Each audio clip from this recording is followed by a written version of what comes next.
नेतृत्वले सत्ता र शक्तिमा मात्रै ध्यान दिँदा जनहितका विषय सधैँ किनारामा। कान्तिपुर समाचारमा आज बिरामीलाई उपचारमा समस्या, आयातमा आँखा चिम्लिँदा उपभोक्तालाई विषादीको मार अनि दिनभर काम गरेर मजदुरले ज्याला नपाउने अवस्था।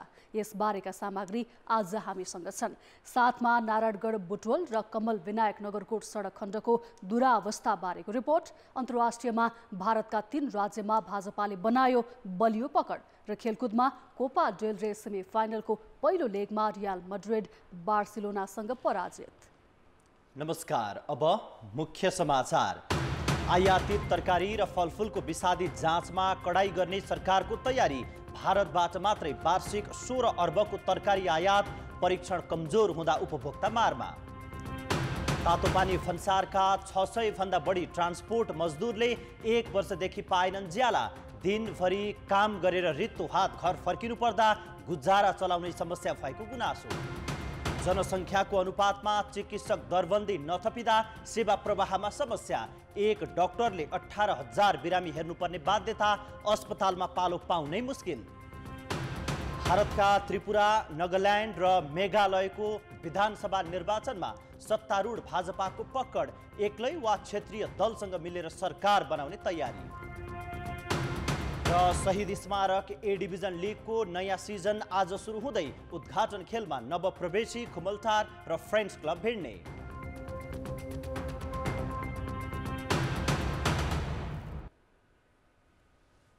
विषादी परीक्षण नै नगरी निर्बाध रूपमा तरकारी र फलफुल आयात गर्न दिएर उपभोक्ताको स्वास्थ्यमाथि खेलवाड गरेको भन्दै आलोचना भएपछि सरकारले विषादीको स्तर निर्धारण सम्बन्धी प्रस्ताव पुनः अगाडि बढाउने भएको छ। कृषि तथा पशुपक्षी विकास मन्त्रालयले आयातित तरकारी तथा फलफुलमा प्रयोग हुने जीवनाशक विषादीको अधिकतम सीमा MRL निर्धारण गर्न सम्बन्धी नयाँ प्रस्ताव अघि बढाउन लागेको हो। यसअघि गत भदौ 15 मा मन्त्रालयले विषादीको स्तर निर्धारण सम्बन्धी प्रस्ताव मन्त्री परिषदमा पठाएको थियो। उक्त प्रस्ताव नयाँ सरकार गठनपछि फिर्ता गरिएको थियो। अहिले प्रधानमन्त्री पुष्पकमल दाहालकै निर्देशनमा अगाडि बढाउन लागि हो। विज्ञहरूले पनि विषादीको अधिकतम सीमा चाँडो निर्धारण गर्न सुझाव दिएका छन्। चेक गर्ने चाहिँ किसिमको क्षमता हामीका चाहिँ बोर्डरमा छैन, त्यसैले उसले पत्ता लगाउन सक्दैन। र त्यो भएको हुनाले चाहिँ हामीका विषादीको मात्रा, बढी विषादी मात्रा भएका तरकारी फलफुलहरू भित्रिरहेको छ। त्यसैले हाम्रो के गर्नुपर्छ भने कृषि मन्त्रालयले हामी चाहिँ अब बोर्डरमा यदि हामीले चेक जाँच गर्ने हो भने MRL पत्ता लगाउन सक्ने खालको लेबोरेटरी स्थापना गरेर मात्रै चेक जाँच गर्नुपर्छ। नत्र पनि यो अहिले गरिरहेको चेक जाँच भनेको नौटङ्की हो। यस्तो नौटङ्की गर्ने होइन। यसले झन् हामीलाई विश्वासघात गरिरहेछ नेपाली जनतालाई। विषादीहरू प्रयोग हुन्छ र बजारमा पनि पाइन्छ हैन। यो अर्ग्यानो फस्फरस र कार्बामेट भनेको एउटा सानो ग्रुप हो हैन। त्यो समुद्रको बिचमा अब के बाल्टिन पानी होला हैन। त्यही भएर अब यो दुईटा मात्र हेरेर चाहिँ अब हामी चाहिँ विषादी खाएको छैनौँ भन्ने अवस्था चाहिँ छैन। कृषि तथा पशुपक्षी मन्त्रालयको टोलीले कालीमाटी स्थित विषादी विश्लेषण प्रयोगशालाको निरीक्षण समेत गरेको थियो। नेपालमा वार्षिक 16 अर्ब भन्दा बढीको तरकारी आयात हुने गरेको छ। चालु आर्थिक वर्षको 6 महिनामा 9.5 अर्ब भन्दा बढीको आयात भइसकेको छ। हाल नाकामा प्रयोगशाला अर्गानो फस्फेट र कार्बामेट समूहका विषादी मात्र परीक्षण हुने गरेको छ। छिमेकी देशबाट आयात हुने तरकारीमा अन्य हानिकारक विषादी पनि प्रयोग भइरहेका छन्। राष्ट्रिय परिचय पत्र दर्ता सम्बन्धी सेवाग्राहीका समस्या फोनबाटै समाधान गर्न कल सेन्टर सञ्चालनमा ल्याइएको छ। सिंहदरबार स्थित राष्ट्रिय परिचय पत्र तथा पञ्जीकरण विभाग स्थापना भएको 4 वर्षपछि सेवाग्राहीको गुनासो सम्बोधनका लागि कल सेन्टर सञ्चालनमा ल्याइएको हो। राष्ट्रिय परिचय पत्रबारे कुनै गुनासो जिज्ञासा भएमा कल सेन्टरमा फोन गर्न विभागले आग्रह गरेको छ। सेवाग्राहीले राष्ट्रिय परिचय पत्रका लागि विवरण दर्ता गरे पनि परिचय पत्र नम्बर प्राप्त नभएमा नाम दर्ता गर्दा नै समस्या आएमा कल सेन्टरमा सेवा लिन विभागले आग्रह गरेको छ। त्यसैगरी राहदानी बनाउँदा राष्ट्रिय परिचय पत्र लिँदा दिएको विवरण भिडाउँदा समस्या आएमा र राष्ट्रिय परिचय पत्र नम्बर पाएपछि त्यसको कन्फर्मेसन पेज भराएमा कल सेन्टरबाटै समाधान हुने भएको छ। भराएका कारणले जनताले दुःख पाएको विषय चाहिँ त्यस्ता गुनासाहरू आउने गर्छन् र ती सबै गुनासाहरूलाई हामीले कल सेन्टरबाट सम्बोधन गर्दैछौँ। अब अहिलेको चाहिँ हाम्रो सेवाग्राहीको चाप अनुसार कल सेन्टरमा 4वटा मात्रै चाहिँ फोन रिसिभ गर्ने व्यवस्थाले गर्दा हामीले चाहिँ पूर्ण सन्तुष्ट हुने अवस्था चाहिँ छैन। अब आगामी दिनमा हामीले कल सेन्टरमा फोन रिसिभ गर्ने क्षमता बढाउँदै जानुपर्ने अवस्था छ। हामी त्यसको पनि तयारी गरिराखेका छौँ। विभागले कार्यालय समयभित्र कल सेन्टर सञ्चालन हुने जनाएको छ। कल सेन्टरको नम्बर 0159704449 रहेको छ। यसमा एकै पटक 4 जनाले सम्पर्क गर्न सक्नेछन्। दैनिक 250 भन्दा बढी कल आउने गरेको छ। 2075 सालदेखि हालसम्म 1 करोड 8 लाख जना राष्ट्रिय परिचय पत्रका लागि दर्ता भएका छन्। ई पासपोर्टका लागि राष्ट्रिय परिचय पत्र नम्बर अनिवार्य भएपछि यो नम्बर लिन भिड लाग्ने गरेको छ। सरकारले व्यक्तिहरूको डिजिटल पहिचान समेत सुरक्षित रहने गरी परिचय पत्रको व्यवस्था गरेको हो। उत्तरी नाका तातोपानी भन्सारमा विभिन्न ट्रान्सपोर्टका लागि काम गर्ने मजदुरले ज्याला नपाउँदा उनीहरूको दैनिकी कष्टकर बनेको छ। चीनबाट ढुवानी गरेर आइपुगेको सामान भन्सार जाँचका लागि पल्टी गरे बापतको ज्याला 1 वर्षदेखि नपाउँदा 642 मजदुरलाई हातमुख जोड्न समस्या भएको हो।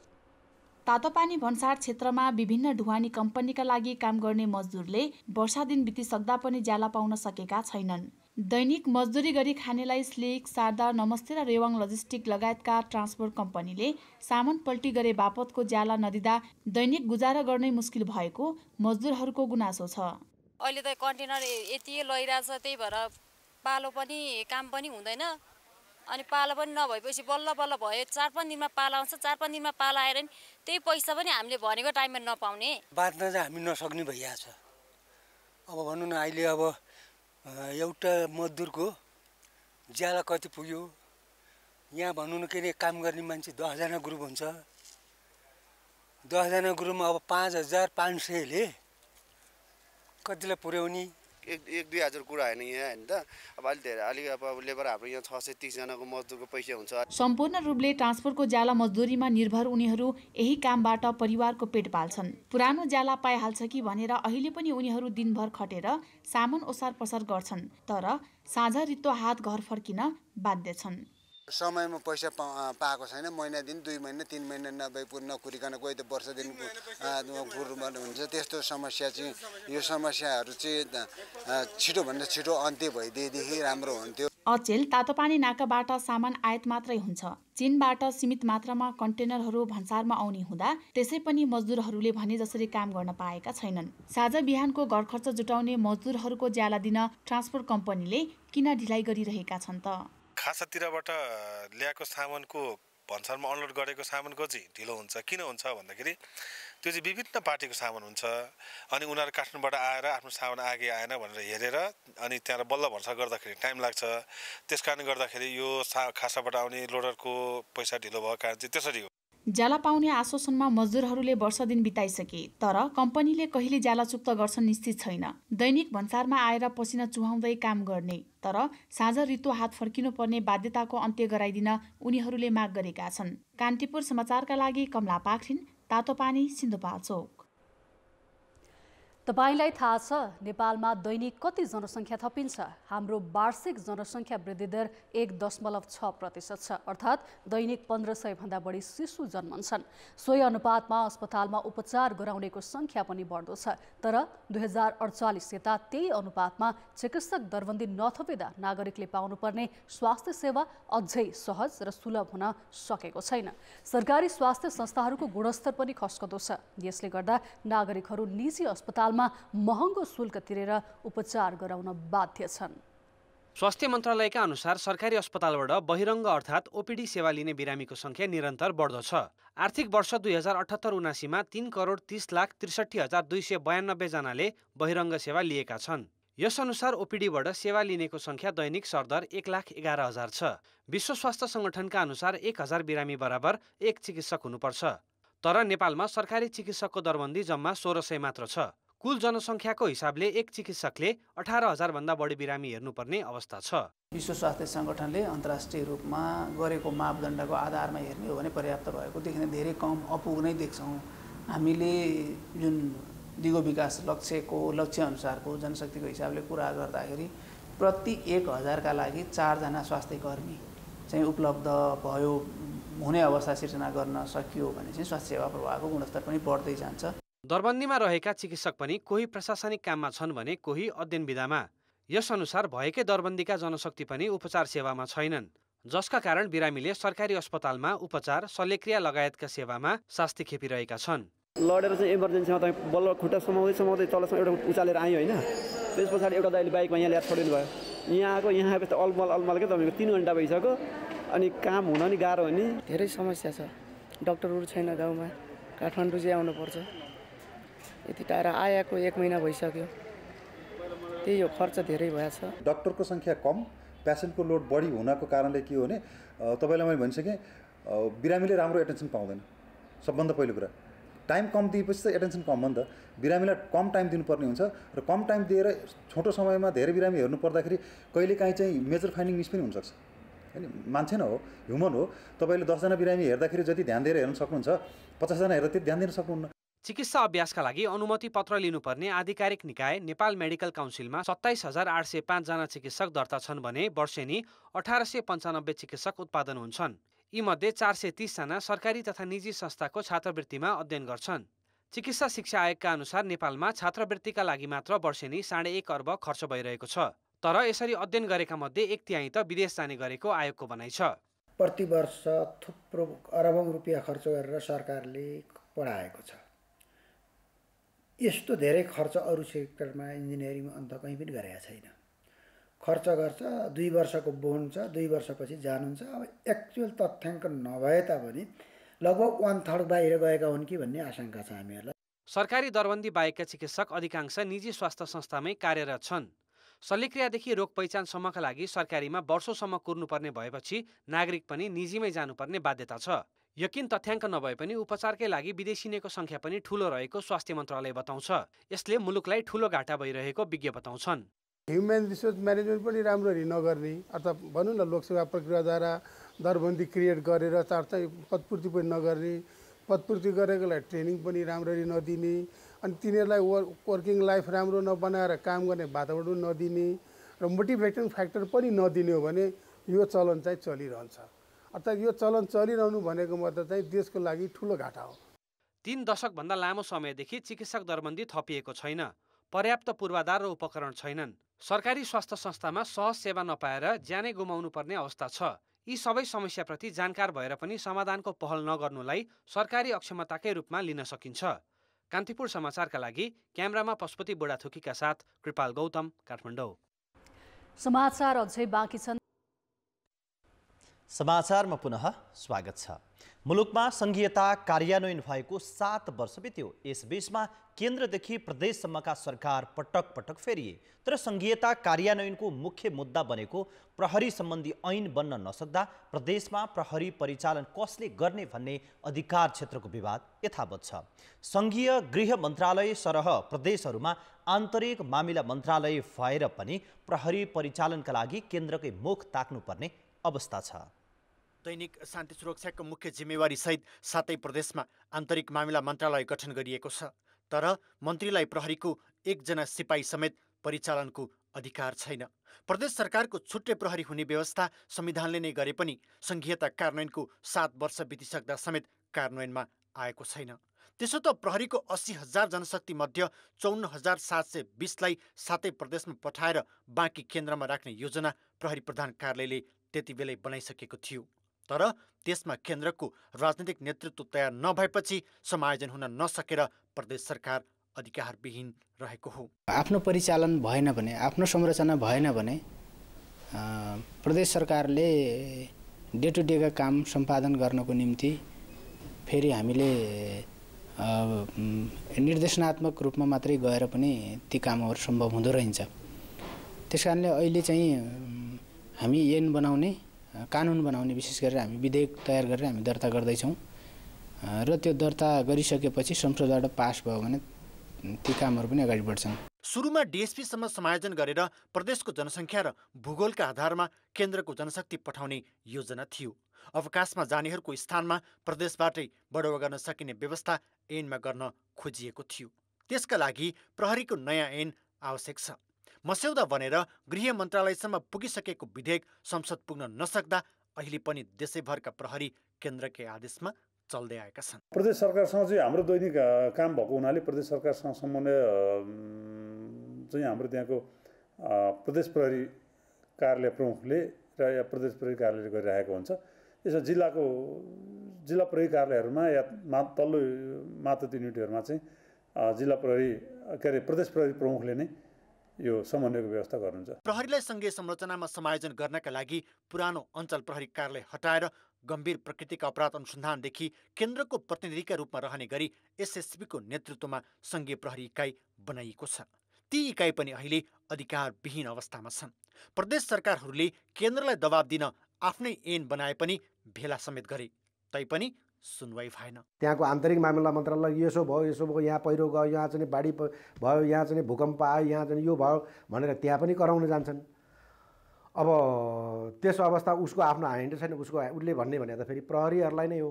त्यस कारणले यो अलिकति कमान्ड कन्ट्रोल अथवा समन्वयमा र प्रदेश सरकारको उसमा पनि अलिकति अप्ठ्यारोको स्थितिहरू त छ। प्रदेश सरकार केन्द्र मातहतको इकाइ होइन, त्यसैले शान्ति सुरक्षाको जिम्मेवारी पनि प्रदेशकै हो। संविधानले ग्यारेन्टी गरेको अधिकारमा पनि केन्द्रकै भर पर्नुपर्ने अवस्थाले सङ्घीयता कार्यान्वयनमै समस्या ल्याउन सक्छ। कान्तिपुर समाचारका लागि क्यामेरामा श्याम श्रेष्ठ र पशुपति बुढाथुकीका साथमा सुर्खेतबाट कमल पन्थी र रमेश धमला, काठमाडौँ। अब जनताको आवाज हामीले साथै प्रदेशमा सोधेका छौँ, प्रदेश सरकारलाई प्रभावकारी बनाउन के गर्नु पर्ला? जनताको आवाज सम्पूर्ण अधिकार दिने हिसाबले दियो भने बल्ल प्रदेश सरकार चाहिँ प्रभावकारिता देखाउन सक्छ। यसमा चाहिँ केन्द्रको प्रभाव हुनु हुँदैन, यसलाई प्रदेश सरकारलाई स्वतन्त्र रूपमा काम गर्ने वातावरण चाहिँ बन्नुपर्छ। ऐन कानुन नीति विधि र बजेटका हिसाबले चाहिँ प्रदेशलाई पारदर्शी रूपमा चाहिँ सशक्त बनाएर अगाडि बढ्यो भने प्रदेश सरकारलाई केन्द्रदेखि नै स्वतन्त्र ढङ्गबाट चाहिँ सञ्चालन गरेर आफ्नो नीति नियम बनाउनको लागि त्यो स्वतन्त्रता चाहिँ प्राप्त गर्नुपर्छ। प्रतिनिधिहरू पनि इमानदार हुनुपर्छन्। प्रदेशमा सम्पूर्ण अधिकार जबसम्म दिँदैन, स्वायत्त हुँदैन प्रदेश, तबसम्म प्रदेश सबल हुन सक्दैन। आर्थिक अधिकार सहितको कानुनी अधिकार प्रत्यार्जन गर्नुपर्छ। सम्पूर्ण प्रदेशलाई अधिकार दिनु पर्यो। नेताहरू गम्भीर हुनु पर्यो। केन्द्र सरकारले हस्तक्षेप गर्न भएन। स्वायत्त हुने गरेर आफ्ना स्रोत र साधनलाई प्रदेशभित्रका स्रोत र साधनलाई अधिकतम प्रयोग गर्नुपर्ने देखिन्छ। राजनीतिक व्यक्तित्व र ब्युरोक्रेटको बिचमा चाहिँ राजनीतिक संस्कार चाहिँ हुनु अति आवश्यक छ। पावर सङ्घीय सरकारले पनि प्रदेश सरकारलाई नै दिनु पर्यो। प्रदेश सरकार आवश्यक नै छैन। प्रत्येक कानुनबाट सबै कुराहरू चाहिँ बनाएर स्थापित गरेर जनमुखी कार्यक्रमहरू, जनताबाट टिप्पण गरेर रहेका कार्यक्रमहरू र जनताका प्रत्यक्ष जनजीविका सम्बन्धित योजनाहरू लागू गर्दाखेरि बेरोजगारी युवाहरूलाई रोजगारी दिने प्रत्यक्ष मुख्यमन्त्रीको अवधारणा ल्याउनु पर्छ। प्रदेशमा चाहिँ दक्ष कर्मचारी चाहिँ हुनु पर्यो है।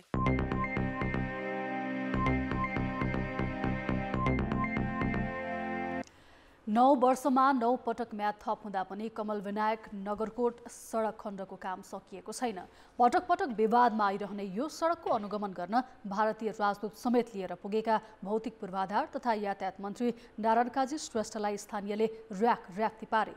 स्थानीयको दबावपछि मन्त्री श्रेष्ठले चैतभित्रमा निर्माण सक्ने आश्वासन दिएका छन्, तर स्थानीयले भने मन्त्रीको यो आश्वासनलाई पत्याएका छैनन्।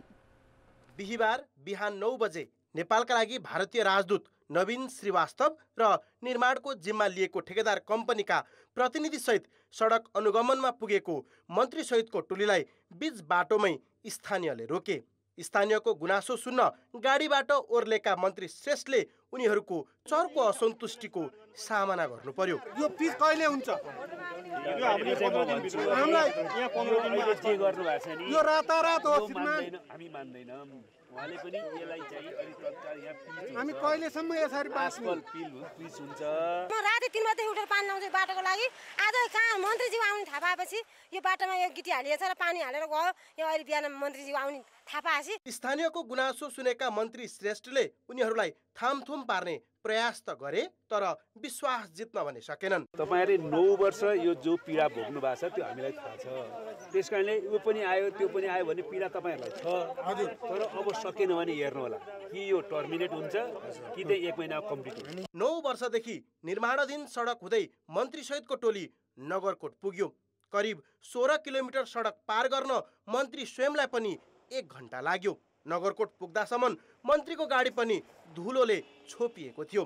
निर्माण प्रक्रिया र प्रगतिका बारेमा पटक पटक ठेकेदार कम्पनीका प्रतिनिधिसँग जानकारी लिएका उनले निर्माण सम्पन्न गर्न चैत मसान्तसम्मको भाका दिएका छन्। त्यति बेलासम्म पनि निर्माण कार्य सम्पन्न नभए ठेक्का सम्झौता रद्द गर्ने चेतावनी दिए। यो छिटै केही दिनभित्रमा समयमा गुणस्तरीय ढङ्गले काम सम्पन्न गरेर ह्यान्डओभर हुन्छ कि हुँदैन हामीलाई चिन्ता छ। त्यसकारणले हामी यो समीक्षा गर्छौँ। तर जनताको निम्ति हामी प्रतिनिधित्व गर्न चाहन्छौँ। हामी हर हालतमा यो बाटो गुणस्तरीय बाटोको रूपमा जनतालाई हामी दिन चाहन्छौँ। छोडिन्छ हामी सकेनौँ भने हामी छोडेर जान्छौँ। हामी 1 महिनाको टार्गेट छ।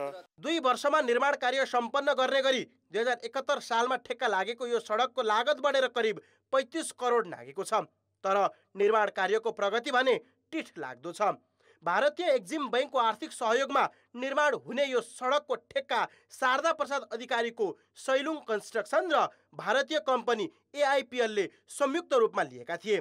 तर विवाद बढ्दै गएपछि प्रधानमन्त्री पुष्पकमल दाहालका घरबेटी समेत रहेका अधिकारीले हात झिकेका छन् र आफ्नै सहायक कम्पनीलाई निर्माणको जिम्मा लगाएका छन्। कान्तिपुर समाचारका लागि क्यामेरामा मुरारी घिमिरेका साथमा विकास आचार्य, नगरकोट।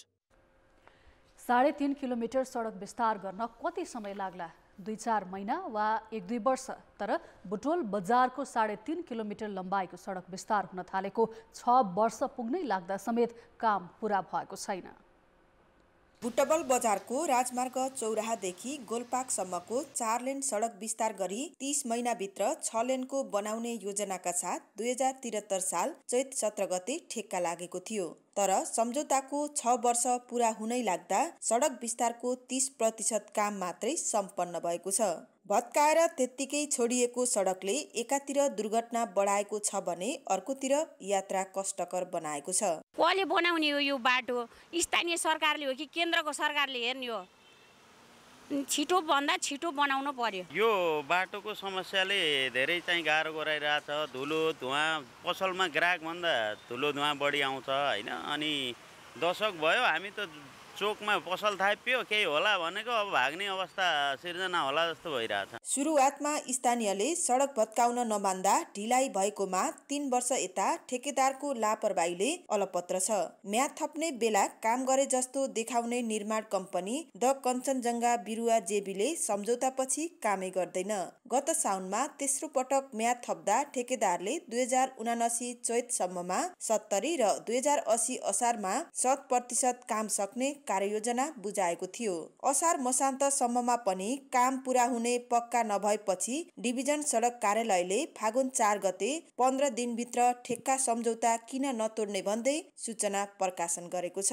हामीले जुन सर्भिस डेलिभरी उल्ले गर्दा चाहिँ जुन दिनुपर्ने त्यो दिन नसकेको कारणले अब ठेक्का तोड्ने भनौँ न वेमा चाहिँ हामीले चाहिँ एउटा सूचना जारी गरेका छौँ। उसले भरपर्दो कारणहरू समेत र वर्क सेड्युल समेत हामी कहाँ आएन भने तोडेर अगाडि बढ्न पर्ने हुन्छ। गत वर्ष बस पार्कबाट पुष्पलाल चोकसम्म गिटी बिछाएर 1 वर्ष म्याद थप गराएको कम्पनीले ठेक्का तोड्न सक्ने सूचनापछि यसपालि फेरि मिलनचोकदेखि बस पार्कसम्म गिटी फिजाएको छ। लुम्बिनी प्रादेशिक अस्पताल अगाडि अस्थायी कालोपत्रे गरेको छ। निर्माण कम्पनीले पटक पटक झुक्काएकाले यसपटक भने ठेक्का तोडेर अर्कै प्रक्रियाबाट भए पनि सडक बनाउनु पर्ने नागरिकहरूको माग छ।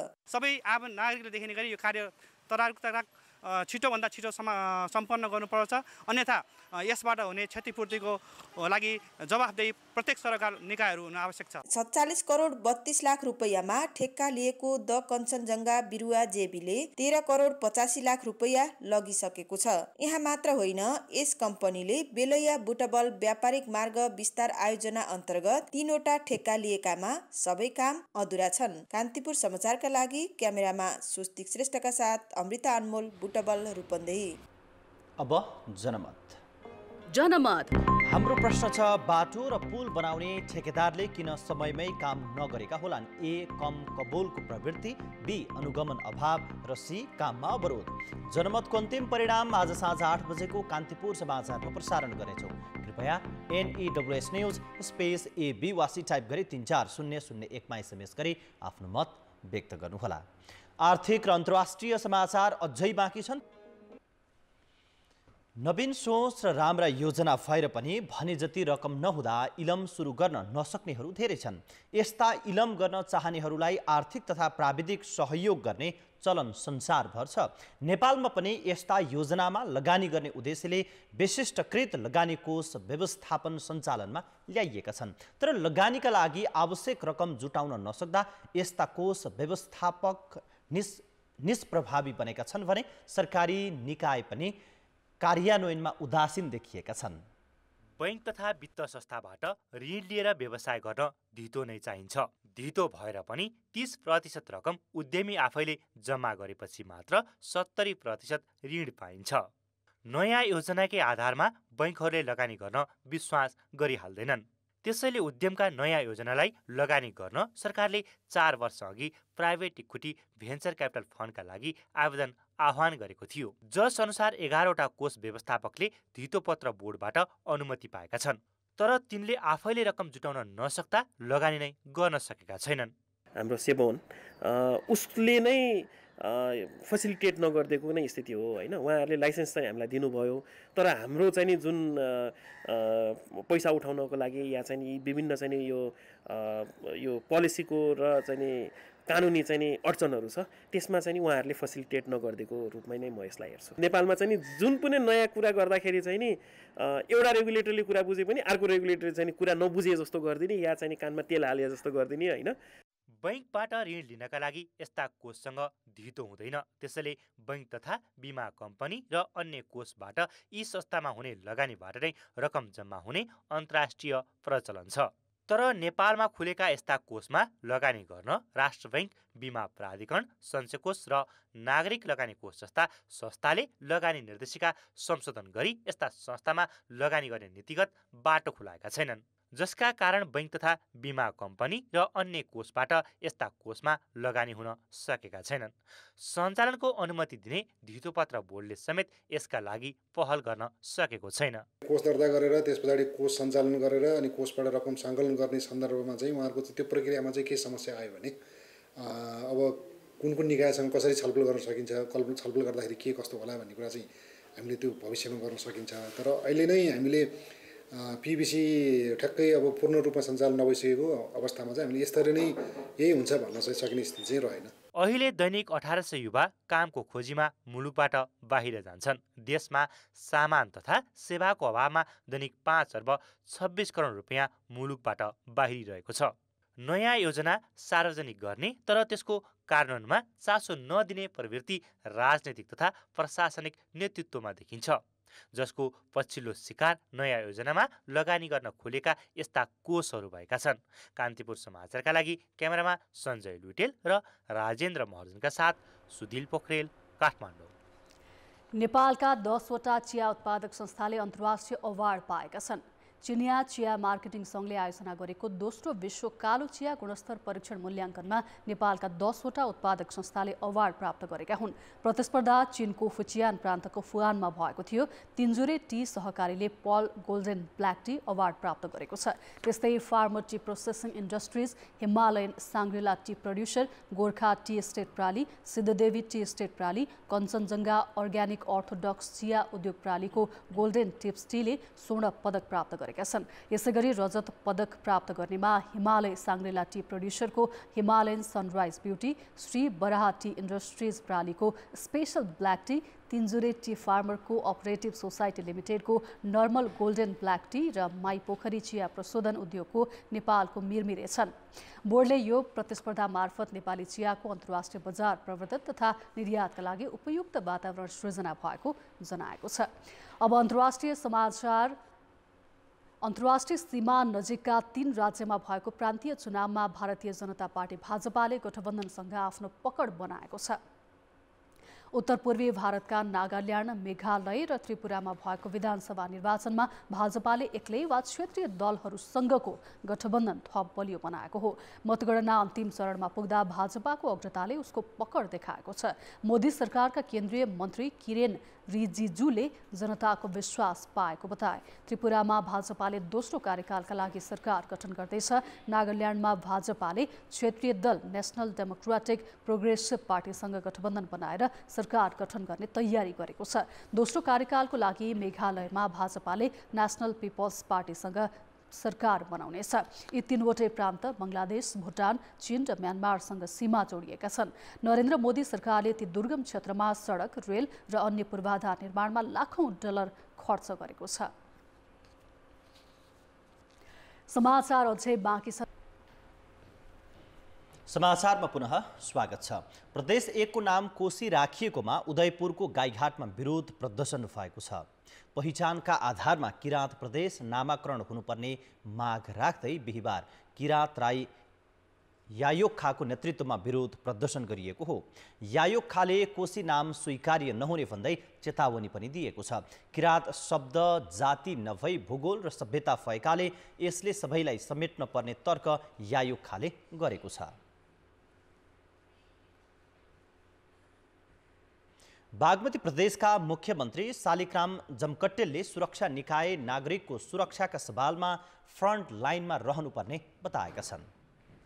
बिहिबार हेटौडामा वन्यजन्तु द्वन्द्व र डढेलो न्यूनीकरण सम्बन्धी अभिमुखीकरण कार्यक्रममा बोल्दै मुख्यमन्त्री जमकट्टेलले सुरक्षा निकायका कर्मचारीहरू नागरिकको सुरक्षामा फ्रन्ट लाइनमा रहनुपर्ने बताएका हुन्। वन्यजन्तु बस्तीमा पस्दा नागरिकको जीवधनको सुरक्षा गर्नु सुरक्षाकर्मी र निकुञ्जका कर्मचारीको प्रमुख दायित्व रहेको भन्दै उनले फ्रन्ट लाइनमा खटिनुपर्ने बताए। जनताभन्दा पछि हुन हुँदैन हामी, किनभने हामीले त्यही प्रतिबद्धता गरेका छौँ होइन, हामीले त्यसैले नै जागिर खाएका छौँ भने समस्याहरू आउँदा चाहिँ फ्रन्ट लाइनमा बसेर हामीले समाधान दिनुपर्छ, जनताको सुरक्षा गर्न हामी अगाडि बढ्नुपर्छ। पछिल्लो 2 सातामा मकवानपुरमा जङ्गली हात्तीको आक्रमणबाट 2 जनाको मृत्यु भएको छ भने 1 जना घाइते भएका छन्। समाचार अझै बाँकी छ। खेलकुद समाचार। नमस्कार, कान्तिपुर खेलकुद समाचारमा स्वागत छ। शहीद स्मारक ए डिभिजन लिगको नयाँ सिजन आजदेखि सुरु हुँदैछ। उद्घाटन खेलमा खुमलटार युथ क्लब र फ्रेन्ड्स क्लब बीच प्रतिस्पर्धा हुनेछ।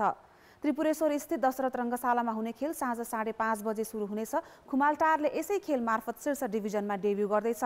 बी डिभिजन उपविजेता हुँदै एमा उक्लिएको खुमालटार पहिलो खेलमै जित हात पार्ने लक्ष्यमा हुनेछ।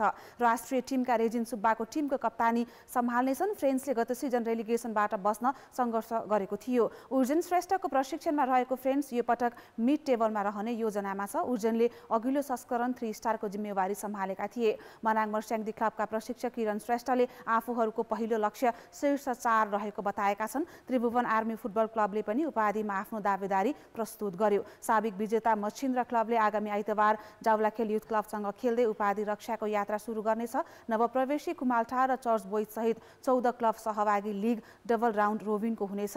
खेल दशरथ रङ्गशाला, च्यासल र एन्फा कम्प्लेक्समा हुनेछ। खेलाडीका लागि उत्कृष्ट प्रदर्शन गर्दै राष्ट्रिय टिममा स्थान बनाउनका लागि लिग सबैभन्दा ठूलो प्लेटफर्म हो। राष्ट्रिय टिमका नवनियुक्त इटालियन प्रशिक्षक भेन्सेन्जो अल्बर्टो एनेस पनि नेपाल आइसकेका छन्। उनलाई हिजो एन्फाले नियुक्ति पत्र प्रदान गरेको छ। लिगमा गरेको प्रदर्शनका आधारमा भेन्सेन्जोले राष्ट्रिय टिममा खेलाडी बोलाउनेछन्। लिग विजेताले 75 लाख र उपविजेताले 50 लाख रुपैयाँ पुरस्कार प्राप्त गर्नेछन्।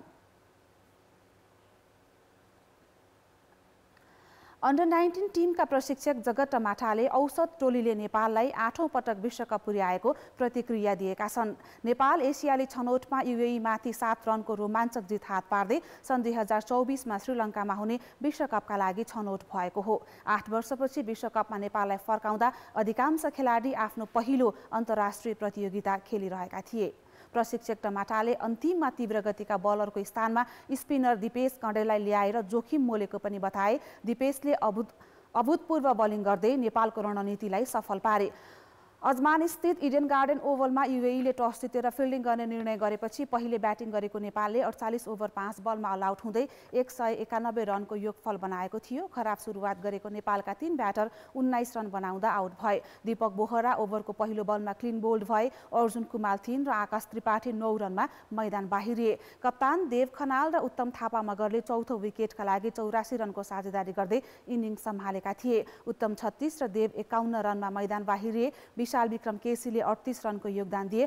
ध्रुव पराशरले 3 विकेट लिए। जवाफमा युएईले 48 ओभरमा 184 रन बनाउँदा सबै विकेट गुमायो। आर्यन सक्सेना र आर्यन शर्माले 67 रनको साझेदारी गर्दै उत्कृष्ट सुरुवात दिलाएका थिए, तर 18औं ओभरमा 32 रन बनाएका आर्यन्सलाई सुभाष भण्डारीले आउट गर्दै साझेदारी तोडे। एथान खाल डिसुजाले अर्धशतक बनाउँदै इनिङ्स सम्हाल्ने प्रयास गरेका थिए, तर उनलाई 50 रनमा हेमन्त धामीले क्लिन बोल्ड गरेपछि नेपालको आशा जागेको थियो।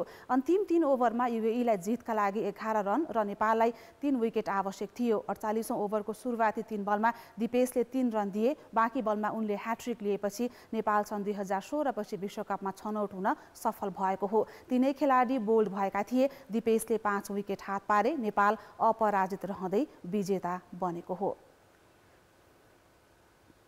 आईसीसी विश्व क्रिकेट लिग 2 सिरिजका लागि युएई भ्रमणमा रहेको नेपालले आज आफ्नो तेस्रो खेलमा पपुवा न्युगिनी पीएनजीसँग प्रतिस्पर्धा गर्दैछ। दुबई इन्टरनेसनल क्रिकेट स्टेडियममा हुने खेल नेपाली समयअनुसार बिहान 11:15 बजे सुरु हुनेछ। जारी सिरिजमा नेपाल र पीएनजी बीचको यो अन्तिम खेल हो। पहिलो खेलमा नेपालले पीएनजीलाई 4 विकेटले पराजित गरेको थियो। पहिले ब्याटिङ गरेको पीएनजीले नेपाल सामु 204 रनको लक्ष्य दिएको थियो। नेपालले 45 ओभर 2 बलमा 6 विकेट गुमाएर लक्ष्य पूरा गर्दा कुशल भुर्तेलले 56 र आसिफ शेखले 44 रनको योगदान गरेका थिए। दोस्रो खेलमा भने नेपाल युएईसँग 68 रनले पराजित भएको थियो। यो सँगै नेपालको 6 खेलदेखिको अपराजित यात्रामा पनि पूर्ण विराम लाग्यो। हिजो भएको खेलमा नेपालले खराब ब्याटिङ गरेपछि 208 रनको लक्ष्य पूरा गर्न सकेन। यो हारले शीर्ष 3 मा रहँदै एक दिवसीय विश्वकप ग्लोबल छनौट खेल्ने नेपालको सम्भावनालाई कमजोर बनायो। नेपाल आजको खेल मार्फत पुनरागमन गर्ने प्रयासमा छ। शीर्ष 5 मा रहँदै ओडीआई जोगाउन नेपाललाई हरेक खेल महत्त्वपूर्ण छन्।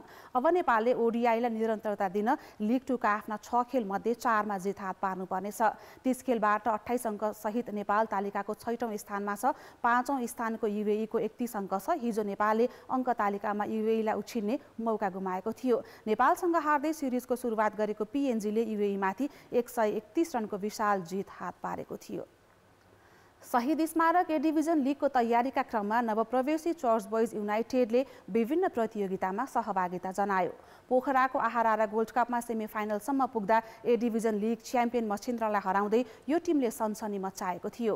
अधिकांश युवा खेलाडीलाई लिएर खेल्ने तयारीमा रहेको चर्चले ए डिभिजन लिगमा कस्तो लय लिने हो भन्ने चासो फुटबल प्रेमी माझमा छ। नवप्रवेशी चर्च बोइज युनाइटेड खेलाडी अनुबन्धदेखि तीव्र गतिमा शहीद स्मारक ए डिभिजन लिगको तयारी गर्ने क्लब हो। 2076 सालमा सी डिभिजनको क्वालिफायर्स जितेको चर्च बोइज युनाइटेडले 2077 सालमा सी डिभिजन र 78 सालमा बी डिभिजन च्याम्पियन बन्दै ए डिभिजनसम्मको यात्रा गरेको थियो। यसपटक चर्च बोइजले डेब्युमै उपाधि जित्ने लक्ष्य बनाएको छ। लिग च्याम्पियन बने चर्चले मनाङ मर्स्याङ्दी क्लबले 2040 को दशकमा सी डिभिजन क्वालिफायर्सदेखि ए डिभिजनसम्म लगातार च्याम्पियन बन्दै राखेको कीर्तिमान बराबर गर्नेछ। यङ प्लेयरहरूको धेरै वर्चस्व छ भनौँ न। सो अहिले सबैजनालाई चाहिँ अब विगतको यो 1 महिना 1.5 महिनादेखि हामीले कन्टिन्यू ट्रेनिङ गरिरहेको छौँ। सो अहिले चाहिँ जस पहिला अलिकति तालमेल नमिलेको जस्तो फिल भएको थियो भनौँ न। तर अहिले चाहिँ लिगको यो मुखमा आइसक्दा चाहिँ जस टिम चाहिँ एउटा राम्रो सेपमा आइसकेको छ। राष्ट्रिय टिमका मिडफिल्डर अञ्जन विष्ट प्रेरित चर्चसँग डिफेन्डर अनन्त तामाङ र एरिक विष्ट मुख्य हतियार हुनेछन्। आशिष चौधरी, प्रशान्त लक्ष्म, आशिष चापागाई, बिकु राई, सन्तोष तामाङ जस्ता युवा खेलाडी लिगमा डेब्यू गर्नेछन्। अञ्जन भने भारतीय लिगमा व्यस्त रहेकाले सम्भवतः पहिलो चरणको लिग सकिएपछि मात्र टिमसँग आबद्ध हुनेछन्। चर्च बोइजले लिगका लागि अनुबन्ध गरेका तेज तामाङ र दिनेश राजवंशीले पलायनको बाटो रोजे। यिनीहरूको अभाव पूर्ति गर्न गगनदीप सिंह, फ्र्याङ्कलिन कुएटो जस्ता विदेशी खेलाडीलाई लिग खेलाउने प्रयासमा क्लब छ। प्रशिक्षकको टुङ्गो भने अझै लागिसकेको छैन। नेपालको कन्टेक्समा हेर्नुहुन्छ भने लिगमा चाहिँ कहिले पनि तयारीको लागि कहिले लामो समय क्लबले खर्च गर्दैन, किनभने नेपालमा त्यो एउटा सिस्टम बसिसकेको छैन। त्यही भएर चाहिँ अहिले हामी यो गोल्ड कपहरू खेल्न आइरहेछौँ होइन। अब यो गोल्ड कपै हो भनौँ न। लिगको तयारी भनेको चाहिँ खेलाडीको पर्फर्मेन्स क्यालकुलेट गर्ने प्लस टिमलाई राम्रो सेप दिने भनेको यो गोल्ड कपकै थ्रुबाट हो। सो तयारी राम्रै भइरहेछ भनौँ। खेल्नलाई अहिले ए डिभिजन लिग भन्दा पनि धेरै उत्साह छ अहिले, किनकि ए डिभिजन लिग मेरो पहिलो एउटा डेब्यू लिग हो। त्यही भएर अलिक राम्रो पर्फर्मेन्स देखाउनु पर्यो भनेर अलिक उत्साहित छ। घरेलु फुटबलका 40 भन्दा बढी खेलाडी पलायन भएपछि लिगका लागि खेलाडी अभाव छ। यसले ए डिभिजनका 14 वटै क्लबलाई समस्या छ। तर चर्च बोइजले केही युवा खेलाडीलाई डेब्यू गराउँदैछ। लिगको अन्तिम तयारी मानेर जारी केपी ओली कपमा सहभागिता जनाइरहेको चर्च बोइजले फागुन 20 गते नेपाल पुलिस क्लबसँग खेल्दै ए डिभिजनको थालनी गर्नेछ। केही अनुभवी र धेरै युवा खेलाडीबीच तालमेल मिलाएर अप्रत्याशित नतिजा ल्याउने क्लबको योजना सफल होला त? कान्तिपुर समाचारका लागि झापाबाट गणेशमान मुखिया र रेवन्द दाहालको रिपोर्ट। खेलकुद समाचार अहिलेलाई यति नै। कान्तिपुर समाचार अहिलेलाई सकियो। कान्तिपुर टेलिभिजन हेर्दै गर्नुहोला। नमस्ते।